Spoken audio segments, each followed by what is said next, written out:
செங்கல்பட்டு மாவட்டம் திருப்போரூர் வருவாய் தீர்வாயம் 1433 பசலை ஜமாபந்தி நேற்று முதல் துவங்கி நடைபெற்று வருகிறது. இதில் திருப்போரூர் குறுவட்டத்தில் அடங்கிய திருப்போரூர், கண்ணகப்பட்டு, காலவாக்கம், தண்டலம், ஆலத்தூர், மடையத்தூர் உள்ளிட்ட கிராமங்களைச் சேர்ந்த பொதுமக்கள் ஏராளமானோர் அவர்களின் நீண்ட நாள் குறைகளை ஜமாபந்தியில் மனுக்களாக வழங்கினர். இதில் பட்டா பெறுதல், பட்டா பெயர் மாற்றம், குடும்ப அட்டை பெயர் சேர்த்தல், நீக்கல், திருத்தல், விதவை மற்றும் ஆதரவற்றோர் உதவித்தொகை உள்ளிட்ட பல்வேறு மனுக்களை செங்கல்பட்டு சார் ஆட்சியர் நாராயண சர்மா மற்றும் விசிக துணை பொதுச் செயலாளரும் திருப்போரூர் சட்டமன்ற உறுப்பினருமான எஸ் பாலாஜியிடம் பொதுமக்கள் வழங்கினர். இதற்கு உடனடி தீர்வாக இன்று ஆலத்தூர் பகுதியைச் சேர்ந்த 3 பேருக்கு இலவச வீட்டுமனை பட்டா, 2 பேருக்கு ஆதரவற்ற விதவை சான்று, ஒருவருக்கு இருப்பிட சான்று ஆகியவைகளை செங்கல்பட்டு சார் ஆட்சியர் நாராயண சர்மா மற்றும் விசிக திருப்போரூர் சட்டமன்ற உறுப்பினர் எஸ் பாலாஜி ஆகியோர் வழங்கினர். இந்நிகழ்ச்சியில் வட்டாட்சியர் வெங்கட்ரமணன், செங்கல்பட்டு மாவட்ட ஆட்சியர் நேர்முக உதவியாளர் பூங்கொடி, கிராம நிர்வாக அலுவலர்கள், வருவாய்த்துறையினர், பொதுப்பணி, பொதுமக்கள், வயதான முதியவர்கள் உள்ளிட்ட ஏராளமானோர் கலந்து கொண்டனர். விழுப்புரம் மாவட்டம் செஞ்சி கிருஷ்ணாபுரம் ஜாஃபர் பைக் தெருவைச் சேர்ந்தவர் முகமது ஷெரீப். இவர் கடந்த 12 ஆண்டுகளாக குவைத் நாட்டில் மாங்காஃப் பகுதியில் உள்ள தனியார் நிறுவனத்தில் போர்மேனாக பணியாற்றி வருகிறார். இந்நிலையில் இவர் தங்கி வேலை செய்து வந்த கட்டிடத்தில் பயங்கர தீ விபத்து ஏற்பட்டு 41 பேர் பலியானார்கள். இதனால் பதற்றமடைந்த இவரது குடும்பத்தினர் முகமது ஷெரீப்பின் செல்போன் எண்ணிற்கு தொடர்பு கொண்டபோது அவர் செல்போன் அழைப்பை எடுக்காததால் அதிர்ச்சியடைந்துள்ளனர். மேலும் குவைத் நாட்டில் உள்ள சக தொழிலாளர்களை தொடர்பு கொண்டபோது அவர் மருத்துவமனையில் சிகிச்சை பெற்று வருவதாக தெரிவித்து ஒரு புகைப்படத்தை அனுப்பியுள்ளனர். ஆனால் அது முகமது ஷெரீப் புகைப்படம் இல்லை என்றும் அவரது குடும்பத்தினர் தெரிவித்துள்ளனர். எனவே ஒன்றிய, மாநில அரசுகள் முகமது ஷெரீப்புடைய தற்போதைய நிலை என்ன என்பதை கண்டறிந்து தங்களுக்கு தெரியப்படுத்த வேண்டும் என அவரது குடும்பத்தினர் கோரிக்கை வைத்துள்ளனர். அவர் குவைத்தில் 14 வருஷமாக வேலை செஞ்சுட்டு இருக்கிறாரு. இப்போ தான் வந்து போனார். அதுக்குள்ள நியூஸில் பார்த்தோம், தீ விபத்து ஆயிடுச்சுன்னு சொல்லி 40 பேர் வேறு விழுந்துட்டாங்கன்னு சொல்லி பார்த்தோம். என் வீட்டுக்காரை பற்றி எந்த தகவலும் தெரியல. 7 மணிக்கு தான் தெரிஞ்சது அவர் ஆக்சிஜனில் இருக்கிற. ஆனால் இன்னும் அவர்கிட்ட நான் பேசலை.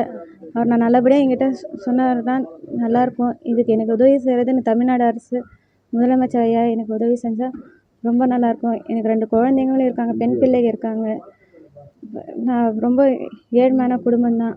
அவரை நம்பி தான் என் குடும்பமே போகுது. அதனால் எனக்கு உதவி செஞ்சால் தமிழ்நாடு அரசு முதலமைச்சர் ஐயா எனக்கு உதவி செஞ்சால் ரொம்ப நல்லாயிருக்கும். இது நான் கோரிக்கையாக நான் கெஞ்சி கேட்டுக்கிறேன். திண்டுக்கல் மாவட்டம் ஆத்தூர் ஒன்றியத்திற்குட்பட்ட மேற்கு தெரு பகுதியில் கடந்த 15 நாட்களுக்கும் மேலாக குடிநீர் வரவில்லை என அப்பகுதி மக்கள் அக்கரைப்பட்டி ஊராட்சி மன்ற தலைவர், துணைத் தலைவரிடம் தொடர்ந்து புகார் அளித்து வந்துள்ளனர். புகாரின் பேரில் இதுவரை எந்தவிதமான நடவடிக்கையும் எடுக்காததால் அப்பகுதி மக்கள் ஊராட்சி மன்ற அலுவலகத்திற்கு சென்று முறையிட்டுள்ளனர். அப்போது ஊராட்சி மன்ற தலைவர் லட்சுமியின் கணவர் சக்திவேல் மற்றும் துணைத் தலைவர் மலைச்சாமி ஆகியோர் தண்ணீர் கேட்டு வந்தவர்களை ஆபாசமாக பேசியதாக கூறப்படுகிறது. இந்நிலையில் 100க்கும் மேற்பட்ட ஆண்கள் மற்றும் பெண்கள் ஊராட்சி மன்ற அலுவலகம் முன்பு கூடி ஊராட்சி மன்ற அலுவலகத்தை பூட்டினர். அப்போது ஊராட்சி மன்ற தலைவரின் கணவர் சக்திவேல் இரும்பு மற்றும் கம்பி உள்ளிட்ட ஆயுதங்களுடன் வந்து பொதுமக்களை தாக்க முயற்சி செய்ததாகவும் ஆபாசமாக பேசியதாகவும் கூறப்படுகிறது. இதனால் ஆத்திரமடைந்த பொதுமக்கள் ஊராட்சி மன்ற அலுவலகத்தை முற்றுகையிட்டு போராட்டம் நடத்தினர். மேலும் சம்பவ இடத்திற்கு வந்த வட்டார வளர்ச்சி அலுவலரிடமும் பொதுமக்கள் கடுமையான வாக்குவாதத்தில் ஈடுபட்டனர். இதனால் அப்பகுதியில் பரபரப்பு ஏற்பட்டது. தண்ணி பிரச்சனை, ரோடு பிரச்சனை எல்லாமே. ஆனால் இது வருஷங்களோடு நடக்கிறது தான்.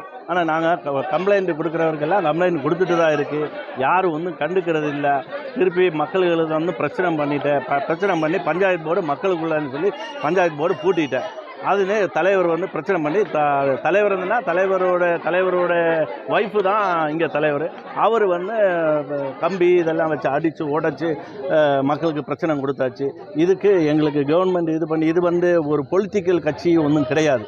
இது மக்கள், ஊர் மக்கள் எல்லாம் சேர்ந்து செய்கிறது. திருப்பூர் அருகே உள்ள திருமுருகன்பூண்டி நகராட்சி பகுதிகளில் குப்பை அள்ளும் பணியானது ஒப்பந்த அடிப்படையில் தனியார் நிறுவனம் மேற்கொண்டு வருகிறது. இப்பணியில் சுமார் 50க்கும் மேற்பட்ட தூய்மை பணியாளர்கள் ஈடுபட்டு வருகின்றனர். இந்நிலையில் தனியார் நிறுவனம் ஊதியத்தை உயர்த்தி தராமலும் குறிப்பிட்ட தேதியில் வழங்காமல் காலம் தாழ்த்தி வருவதாகவும் கூறி தூய்மை பணியாளர்கள் நகராட்சி அலுவலகத்தை முற்றுகையிட்டு போராட்டத்தில் ஈடுபட்டனர். இதுகுறித்து தகவல் அறிந்து வந்த நகராட்சி தலைவர் குமார், ஆணையாளர் ஆண்டவர் உள்ளிட்டோர் சம்பந்தப்பட்ட தனியார் நிறுவனத்திடம் பேசி தீர்வு காணப்படும் என உறுதியளித்ததன் பேரில் தூய்மை பணியாளர்கள் கலைந்து சென்றனர். தூத்துக்குடி மாவட்டத்தைச் சேர்ந்த தூத்துக்குடி மற்றும் தருவைக்குளம் பகுதியைச் சேர்ந்த 80 விசைப்படகு மீனவர்களுக்கு மீன்வளக் கல்லூரி மற்றும் ஆராய்ச்சி நிலையம் சார்பில் விசைப்படகு ஓட்டுநர் உரிமம் வழங்குவதற்கான பயிற்சி ஒரு வார காலம் நடைபெற்றது. இதில் பயிற்சி பெற்ற 34 மீனவர்களுக்கு விசைப்படகு ஓட்டுநர் உரிமத்திற்கான சான்றிதழை தூத்துக்குடி மீன்வளக் கல்லூரி மற்றும் ஆராய்ச்சி நிலைய முதல்வர் அகிலன் மற்றும் மீன்வளத்துறை உதவி இயக்குநர் விஜயராகவன் ஆகியோர் வழங்கினர். தென்காசி மாவட்டம் மேற்கு தொடர்ச்சி மலைப்பகுதியில் உள்ள முக்கிய சுற்றுலா தலங்களில் ஒன்றான குற்றாலம் மெயின் அருவியில் கடந்த 2 தினங்களுக்கு முன்பு வெள்ளப்பெருக்கு ஏற்பட்டது. அப்போது வனப்பகுதியிலிருந்து தண்ணீரில் அடுத்து வரப்பட்ட மலைப்பாம்பு அருவிக்கரையின் அருகே உள்ள ஒரு மண்டபத்தில் பதுங்கி கிடந்துள்ளது. இந்த நிலையில் இன்று சுற்றுலா பயணிகள் வழக்கம்போல் அருவியில் குளித்துக் கொண்டிருந்த நிலையில் சுற்றுலா பயணி ஒருவர் மண்டபத்தின் அருகே மலைப்பாம்பு கிடப்பதை பார்த்து அதிர்ச்சியடைந்து உடனே சக சுற்றுலா பயணிகளிடம் இதுகுறித்து தெரிவித்துள்ளார். இதனையடுத்து அங்கிருந்த காவலர்கள் இது தொடர்பாக தீயணைப்புத் துறையினருக்கு தகவல் தெரிவித்ததன் பேரில் சம்பவ இடத்திற்கு சென்ற தீயணைப்புத் துறையினர் அருவிக்கரையில் கிடந்த சுமார் 10 அடி நீளமுள்ள மலைப்பாம்பை லாவகமாக பிடித்து வனத்துறையிடம் ஒப்படைத்தனர். பின்னர் வனத்துறையினர் அந்த மலைப்பாம்பை குற்றால அருவிக்கு மேல் பகுதியில் உள்ள அடர் வனப்பகுதியில் கொண்டுவிட்டனர். சேலம் மாவட்டம் கோரிமேடு பகுதியைச் சேர்ந்தவர் கோகுல்நாத். ஏசி மெக்கானிக் வேலை செய்து வரும் இவரும் அஸ்தம்பட்டி அருண் நகர் பகுதியைச் சேர்ந்த கல்லூரி மாணவி தேவதா என்பவரும் சமூக வலைதளம் மூலம் அறிமுகமாகி கடந்த 4 ஆண்டுகளாக காதலித்து வந்துள்ளனர். இருவரும் வெவ்வேறு சமூகத்தைச் சேர்ந்தவர்கள் என்பதால் இவர்களின் காதலுக்கு பெண் வீட்டார் கடும் எதிர்ப்பு தெரிவித்துள்ளனர். மேலும் தேவதாவிற்கு வேறொருவருடன் திருமணம் செய்து வைக்கவும் ஏற்பாடு செய்து வந்துள்ளனர். இதனால் காதலர்கள் இருவரும் வீட்டில் இருந்து வெளியேறி கருப்பூர் பகுதியில் உள்ள கோவிலில் திருமணம் செய்து கொண்டனர். பின்னர் பெண் வீட்டாரின் கடும் எதிர்ப்பு உள்ளதால் திருமணம் செய்து கொண்ட காதல் ஜோடி உயிருக்கு பாதுகாப்பு வழங்கக் கோரி காவல் ஆணையாளர் அலுவலகத்தில் தஞ்சமடைந்து மனு வழங்கினர். திருவண்ணாமலை மாவட்டம் செங்கம் போலூர் சாலையில் அமைந்துள்ள தனியார் மெட்ரிக் மேல்நிலைப் பள்ளியில் சுற்றுவட்டார பகுதியிலிருந்து சுமார் 500க்கும் மேற்பட்ட பிள்ளைகள் படித்து வருகின்றனர்.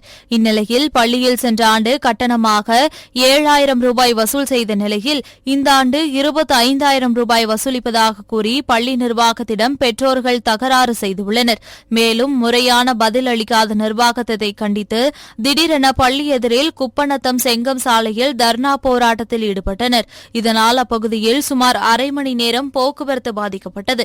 பின்னர் தகவல் அறிந்து வந்த செங்கம் காவல்துறையினர் சாலை மறியலில் ஈடுபட்டவர்களுடன் பேச்சுவார்த்தை நடத்திய பின்னர் அனைவரும் கலைந்து சென்றனர். சென்னை வண்ணாரப்பேட்டை சிங்காரத்தோட்டம் பகுதியில் ஜவுளிக்கடை வைத்திருப்பவர் நடராஜ். இவர் நேற்று இரவு கடையை மூடிவிட்டு வீட்டிற்கு சென்ற அவர் தனது இருசக்கர வாகனத்தை வீட்டு வாசலில் நிறுத்திவிட்டு சென்றுள்ளார்.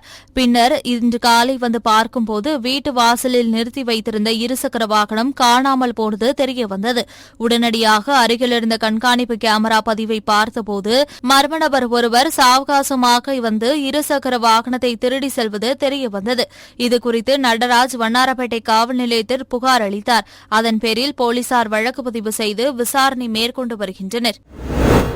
நாடாளுமன்ற வளாகத்திலிருந்த அம்பேத்கர் சிலையை அகற்றியதை கண்டித்து வேலூர் அண்ணா கலையரங்கம் அருகே இந்திய குடியரசுக் கட்சி சார்பில் ஆர்ப்பாட்டம் நடைபெற்றது. மாநில நிர்வாகி தங்கராஜ் தலைமையில் நடைபெற்ற இந்த ஆர்ப்பாட்டத்தில் கட்சியின் மாநில தலைவர் சேகு தமிழரசன் கலந்து கொண்டு கண்டன உரையாற்றினார்.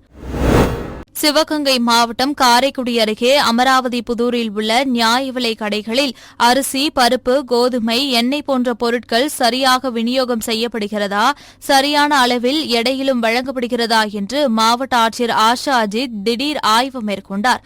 மேலும் பொதுமக்களிடம் நியாய விலைக் கடைகளின் பொறுப்பாளர்களின் செயல்பாடுகள் குறித்தும் நியாய விலைக் கடை ஊழியர்கள் குறைகளை கேட்டறிந்தார். நீலகிரி மாவட்டம் உதகையில் உள்ள பைன் ஃபாரஸ்ட் சுற்றுலா தலத்திற்கு கேரளா, கர்நாடகா உட்பட தமிழகத்தின் பல்வேறு மாவட்டங்களிலிருந்தும் சுற்றுலா பயணிகள் வருகை புரிந்து இயற்கை காட்சிகளை கண்டு ரசித்து செல்வது வழக்கம்.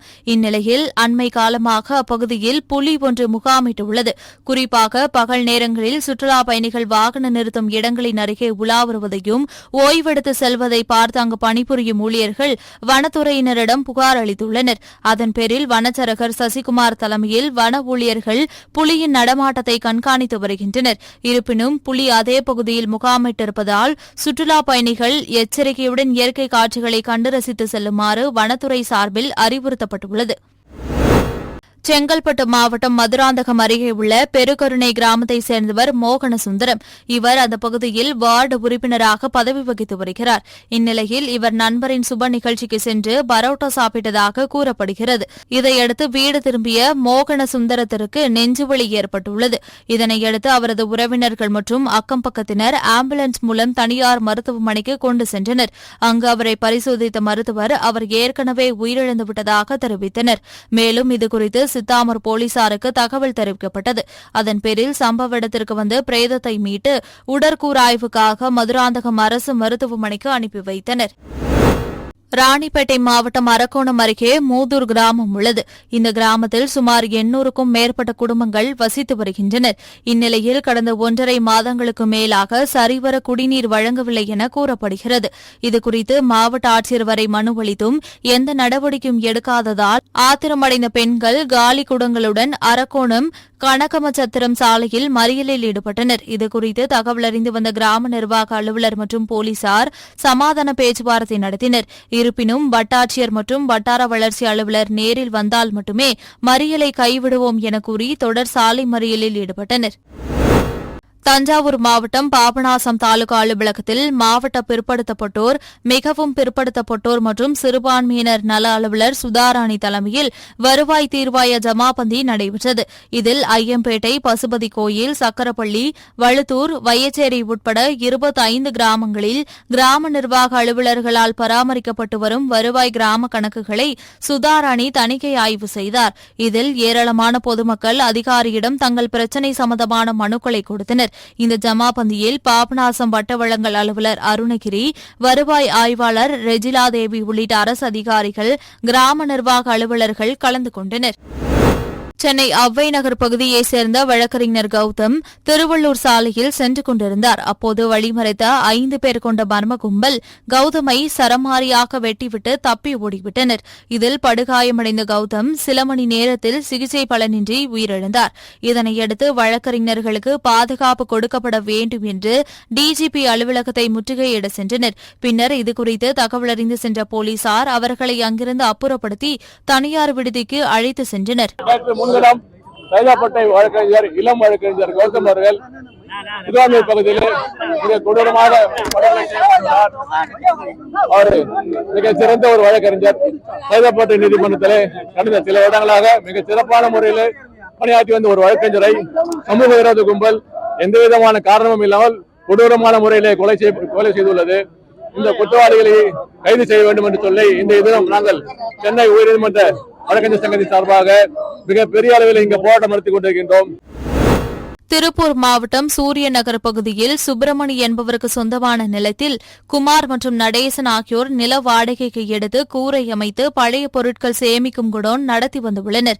இந்நிலையில் இன்று காலை குடோனிலிருந்து கரும்புகை வெளியேறியதைக் கண்டு அதிர்ச்சியடைந்து அருகில் இருப்பவர்கள் தீயணைப்புத் துறையினருக்கு தகவல் அளித்தனர். அதன் பேரில் சம்பவ இடத்திற்கு வந்த தீயணைப்புத் துறையினர் சுமார் 1 மணி நேரம் போராடி தீயை கட்டுக்குள் கொண்டு வந்தனர். இந்த தீ விபத்தில் சுமார் 10 லட்சம் மதிப்பிலான பொருட்கள் மற்றும் அமைக்கப்பட்டிருந்த கூரை முழுவதும் சேதமடைந்தது. மேலும் இவ்விபத்து குறித்து தெற்கு போலீசார் விசாரணை மேற்கொண்டு வருகின்றனர். திருவண்ணாமலை மாவட்டம் செங்கம் அடுத்த முறையாறு டோல்கேட் அருகே செங்கம் காவல் துணை கண்காணிப்பாளர் தேன்மொழிவேல் தலைமையிலான போலீசார் வாகன தணிக்கையில் ஈடுபட்டிருந்தனர். அப்போது திருவண்ணாமலையிலிருந்து செங்கம் நோக்கி 3 பேர் சென்ற இருசக்கர வாகனத்தை மடக்கி சோதனை செய்ததில் கஞ்சா பொட்டலம் வைத்திருந்தது தெரியவந்தது. இதனையடுத்து 3 பேரையும் கைது செய்து விசாரணை மேற்கொண்டனர். விசாரணையில் 3 பேரும் திருவண்ணாமலையைச் சேர்ந்த சஞ்சய், கிருஷ்ணன், சூர்யா என்பது தெரியவந்தது. இதையடுத்து கஞ்சா பொட்டலம் மற்றும் இருசக்கர வாகனத்தை பறிமுதல் செய்து விசாரணை மேற்கொண்டு வருகின்றனர். கள்ளக்குறிச்சி மாவட்டம் சின்னசேலம் வட்டாட்சியர் அலுவலகத்தில் வருவாய் தீர்வாய ஜமாபந்தி நடைபெற்றது. இதில் வருவாய் தீர்வாய அலுவலர் மற்றும் மாவட்ட ஆட்சித்தலைவர் ஸ்ரவன்குமார் ஆகியோர் பொதுமக்களிடமிருந்து பல்வேறு கோரிக்கை மனுக்களை பெற்றுக் கொண்டு உடனடியாக தீர்வு காண தொடர்புடைய அலுவலர்களுக்கு அறிவுறுத்தினார். தஞ்சை மாவட்டம் பந்தநல்லூர் அருகே குறிச்சி அண்ணாநகர் பகுதியைச் சேர்ந்தவர் சிவசாமி. இவர் வழக்கம்போல் தேநீர் குடிப்பதற்காக குறிச்சியில் உள்ள தேநீர் கடைக்கு சென்றுள்ளார். அப்போது பந்தநல்லூரிலிருந்து திருப்பனந்தாள் நோக்கி வந்த தனியார் பால் வண்டி அவர் மீது மோதியுள்ளது. இதில் சிவசாமி சம்பவ இடத்திலேயே துடிதுடிக்க உயிரிழந்தார். இதுகுறித்து தகவல் அறிந்து சம்பவ இடத்திற்கு வந்த பந்தநல்லூர் போலீசார் உடலை கைப்பற்றி பிரேத பரிசோதனைக்காக திருப்பனந்தாள் அரசு மருத்துவமனைக்கு அனுப்பி வைத்தனர். இதனையடுத்து தனியார் பால்வண்டி ஓட்டுநர் பிரகாஷ் என்பவரை கைது செய்து விசாரணை மேற்கொண்டு வருகின்றனர். தென்காசி மாவட்டம் புதிய பேருந்து நிலையத்திலிருந்து விருதுநகர் மாவட்டம் ஸ்ரீவில்லிபுத்தூர் நோக்கி தனியார் பேருந்து ஒன்று சென்று கொண்டிருந்துள்ளது. அதேபோல் கனிம வளங்களை ஏற்றிக் கொண்டு கேரளா நோக்கி லாரி ஒன்று சென்று கொண்டிருந்தது. இதையடுத்து திருமங்கலம் கொல்லம் தேசிய நெடுஞ்சாலையில் உள்ள ஈனா விளக்கு பகுதியில் லாரியும் தனியார் பேருந்தும் நேருக்கு நேர் மோதி விபத்துக்குள்ளானது. இதில் பேருந்தில் பயணம் செய்த ஒரு குழந்தை உட்பட 3 பேர் உயிரிழந்தனர்.